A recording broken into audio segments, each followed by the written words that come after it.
Hello everyone, we are happy to present our Studio Eco Warriors Edible to Productive Landscapes, which was offered as a Level 3 studio unit in the BUD program. Before moving forward, the studio teaching team includes myself, I'm Chandrani Chakrabarti, and Mansi Shah. Coming to the unit focus, it pivots on the link between city, food, and productive landscapes. Today, large number of people live in cities and depends on the supply of food from faraway areas. This link to food is so extensive and invisible that the spatial connection to food landscape is more relevant than ever. Hence, the studio focused on design proposals advocating synergies between productive landscapes and urban development. In order to understand what we mean by productive landscapes, this image resonates with our definition. Landscapes that integrate biodiversity, ecology, and food in the grain of the urban fabric. So in this unit, students conceived and generated innovative ideas of public realm centered around the themes of improved agricultural productivity, enhancement of biodiversity, and ecologically sensitive urban designs. Coming to why this particular topic has been of tremendous importance in different cities and in studios around the world. How do we reshape our environment from the lens of food and ecology? Yet with all the research available, our cities are far from that integration, and it doesn't account as a crucial layer in the planning process. Particularly in the context of Indian cities, we have seen unprecedented development and urbanization in the last 10 years. The ecological infrastructure and the environment in most cities are stressed or already severely damaged. We also witnessed in the ongoing pandemic that how we rely on complex food chains and the disruptions it brings. So the unit asks students to reimagine public open spaces, integrating biodiversity, ecology, and food to shape a resilient system. The studio took the city of Gandhinagar to test out different speculative ideas. Often dubbed as one of the greenest cities in India, Gandhinagar has a low density and comes with plenty of vacant land, lots of which are underutilized or decadent. Three diverse areas within the city were identified and students were required to choose any one of the sites. A residential sector, the central vista or the existing green spine of the city, and a relatively unexplored riverfront patch.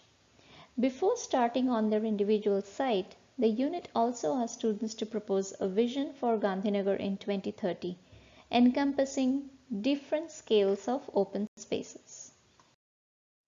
Coming to the unit structure, the studio was structured in three modules: cultivate, propagate, and demonstrate. In each module, students had to design at a different scale ranging from the citywide vision plan to conceptual design and finally to a detailed design. Over to you, Mansi. Thank you, Chandrani. The first module was for 3 weeks that explored the largest or the Excel scale. It looked at city as a whole. In this module, each student developed a strategy for overall vision plan, which was further explained through a catalog. The second module required students to develop a design concept in large to medium scale for any one of the three sites. This module was an iterative process where students sketched, explored, revised their design, and eventually produced drawings to clearly explain the intent. The third module looked at the smallest scale to address the clarity and design details. The students were required to construct clear architectural drawings and axonometric views of certain key parts of their project, along with planting palettes, seasonality, and phasing strategies. The broad calendar shows how the three modules were structured. The next three slides show the detailed week-by-week calendar for the three modules, which were outlined with exercises and facilitated with lectures, readings, and tutorials. The unit culminated with an online exhibition that showcases the work on the studio website. And in order to understand the breadth and diversity of the projects, I'll briefly walk you through some of the designed outcomes. Let's start at the river. This project by Path took the natural expanse of the river and carefully inserted different forms of bioarchitecture or follies to enhance the existing natural site character. with production of extremely detailed drawings of the interventions. Another riverside project essentially looked at creating three types of productive landscape corridors: edible, urban forest, and aqua farming along the edge of the river. Another project, also on the riverside, Project Ukyo, created a harmonious relationship between human and nature by inserting transient, unobtrusive architectural interventions. Coming to the central vista, the project Foodista Central reimagined the central vista of the city from a carpet lawn to a vibrant, productive space celebrating food by cultivating, collecting, and consuming within the heart of the city. While another project on Central Vista, Grow Collage, looked at creative ways of introducing food production in the city common. Coming to the sector, this project strategically identified and transformed the vacant or underused areas in a residential sector.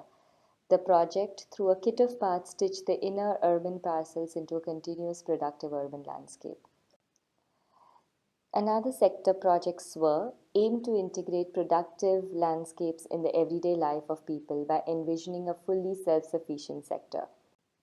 This sector would grow its own food, process its own waste, and generate its own energy. And the last project, EcoSimCity, questioned the traditional forms of development and reimagined the existing sector. The proposal develops food and ecology driven norms with an innovative choice based system for development. To conclude, the studio invited urban designers to put on the lens of an eco warrior and create resilient ecological public space design in various scales across the city. To explore the projects in detail, please do visit the studio webpage. Thank you very much.